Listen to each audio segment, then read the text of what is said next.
એક મહત્વપૂર્ણ સમાચાર રાજકોટથી, જ્યાં જયેશ રાદડિયાના નિવેદનથી વિવાદનો મુદ્દો, જેમાં રાદડિયાની વિરુદ્ધમાં સોશિયલ મીડિયામાં પોસ્ટર જોવા મળી રહ્યા છે। રાદડિયા અમરેલી મામલે એક પણ શબ્દ કેમ ન બોલ્યા, આ પ્રકારનો સવાલ પૂછવામાં આવ્યો છે। સામાજિક આગેવાન પરસોત્તમ પીપળિયાની પોસ્ટથી રાજનીતિ ગરમાઈ ગઈ છે। વધુ વાત કરવા જોડાશે અમારા સંવાદદાતા મોહિત। શું છે આખો મામલો? ચિરાગ, જે રીતે ગત 26મી જાન્યુઆરીના રોજ જયેશ રાદડિયા છે તેમને પોતાના સમૂહ લગ્નોત્સવમાં જે પ્રકારે સમાજના જ કેટલાક લોકો તેને નિશાને બનાવતા હોવાનો આક્ષેપ છે તે કરવામાં આવ્યો હતો। નામ લીધા વગર તેમને નરેશ પટેલ પર નિશાન છે તે સાધ્યું હતું અને હવે આ સમગ્ર મામલે વારનો પલટવાર થઈ રહ્યો હોય તેવો ઘાટ છે તે ઘડાયો છે।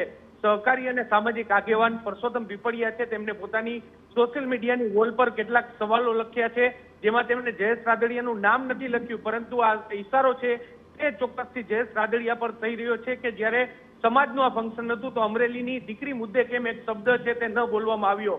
સમાજ અને સરકાર વચ્ચેની ભેદરેખા છે તે હોવી જોઈએ, તે પ્રકારના સવાલો છે તે ઉઠાવવામાં આવ્યા છે। હવે ચોક્કસથી નરેશ પટેલના સમર્થનમાં પોસ્ટ છે તે વાયરલ થતી હોય તેવું અત્યારે લાગી રહ્યું છે ને આ સમગ્ર મામલે રાજકારણ છે તે ગરમાયું છે ને સ્થાનિક સ્તરે પણ ચર્ચાઓ શરૂ થઈ છે। મોહિત, ખાસ તો તમે જેમ કીધું તેમ આખી આ ઘટનામાં સામાજિક છે, રાજકીય છે અને અન્ય જે પાસાઓ છે સહકારના, એ પણ આમાં જોડાયેલા છે। લાગે છે કે આ વિવાદ વકરશે? સ્પષ્ટપણે વિવાદ વકરે તેવી પૂરી શક્યતા છે તે જોવાઈ રહી છે, કારણ કે ઇફકોની ચૂંટણી સમયે જ્યારે નરેશ પટેલ અને જયેશ રાદડિયા વચ્ચે વિવાદ થયો હતો ત્યારે સમાજના આગેવાનો છે તેમના દ્વારા દાવો કરવામાં આવ્યો હતો કે બંને વચ્ચે સમાધાન છે તે કરી લેવામાં આવશે અને સમાજના મોભીઓ છે તે આ સમગ્ર મામલે મધ્યસ્થી બનશે। પરંતુ ફરી એકવાર ગત 26મી જાન્યુઆરીના રોજ જ્યારે જયેશ રાદડિયા દ્વારા આ પ્રકારનું સૂચક નિવેદન આપવામાં આવ્યું, તેના કારણે સ્પષ્ટપણે એવું લાગી રહ્યું છે કે આગામી દિવસોમાં આ વિવાદ છે તે વધુ ઉગ્ર બની શકે છે। જી ધન્યવાદ મોહિત, તમામ જાણકારી બદલ।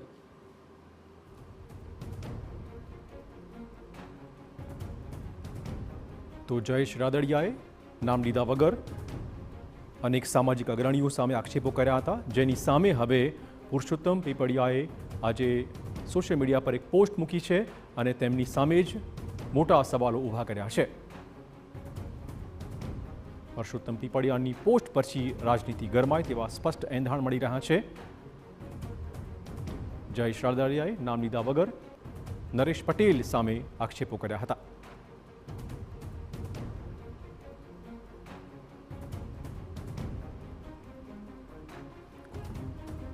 તો ખાસ તો અમરેલીની દીકરી બાબતે જયેશ રાદડિયા કેમ કશું ના બોલ્યા, આ પ્રકારનો સવાલ ચોક્કસ પૂછાયો છે અને પરસોત્તમ પીપળિયા ખુદ જોડાશે ફોનલાઈન પર। પરસોત્તમ, આપનું સ્વાગત TV9 પર।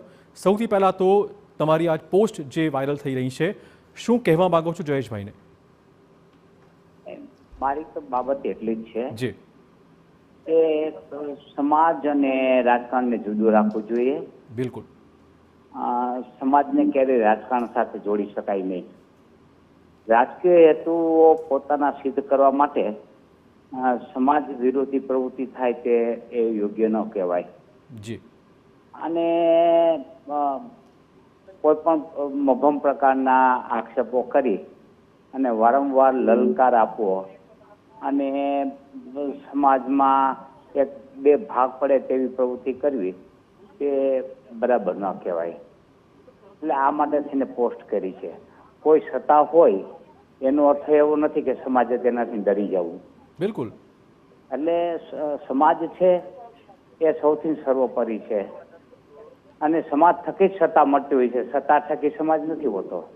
બિલકુલ। તો અહીંયા મારી દ્રષ્ટિએ સત્તાનો ગેરઉપયોગ ન થવો જોઈએ અને સત્તા થકી સમાજના શ્રેષ્ઠીઓને દબાવવા તે મારી દ્રષ્ટિએ બરાબર ન કહેવાય, યોગ્ય ન કહેવાય। અને આવું પરસોત્તમભાઈ, હવે સવાલ એ વાતનો છે કે જેમ તમે કીધું કે રાજકીય આગેવાનો એ સમાજના શ્રેષ્ઠીઓને ન દબાવે, પણ લાગે છે કે ક્યાંક એવો સંકેત પણ જઈ રહ્યો છે કે જે સમાજના શ્રેષ્ઠીઓ છે એ સામાજિક આગેવાનો હોવા ઉપરાંત રાજનીતિ રમી રહ્યા છે? મારી દ્રષ્ટિએ સમાજના શ્રેષ્ઠીઓનું એક પણ એવું નિવેદન બતાવો જી કે જેને કોઈ રાજકીય પક્ષની વિરુદ્ધ કરેલું હોય, એક નિવેદન મને બતાવો। બિલકુલ। ક્યારેય પણ કોઈ રાજકીય પક્ષની વિરુદ્ધમાં એને નિવેદન સમાજના શ્રેષ્ઠીઓ કરેલું નથી।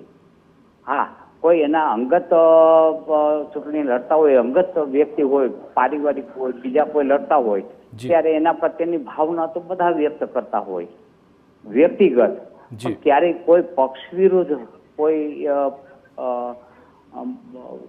પક્ષ વિરુદ્ધની કોઈ બાબતો ઉજાગર કરી હોય કે એવો વિરોધ કર્યો હોય તો જાહેર કરો કે આ નિવેદનથી એમને બિલકુલ.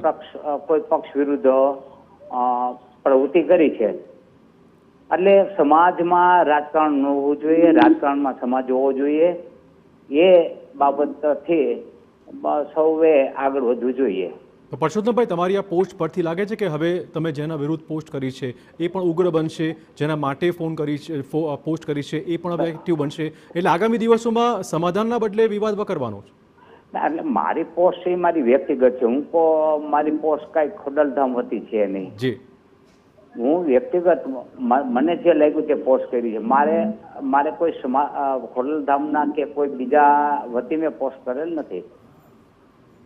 ઓકે, એ મારું અંગત મંતવ્ય બિલકુલ છે. બિલકુલ. આભાર પરસોત્તમભાઈ તમામ વાતચીત બદલ.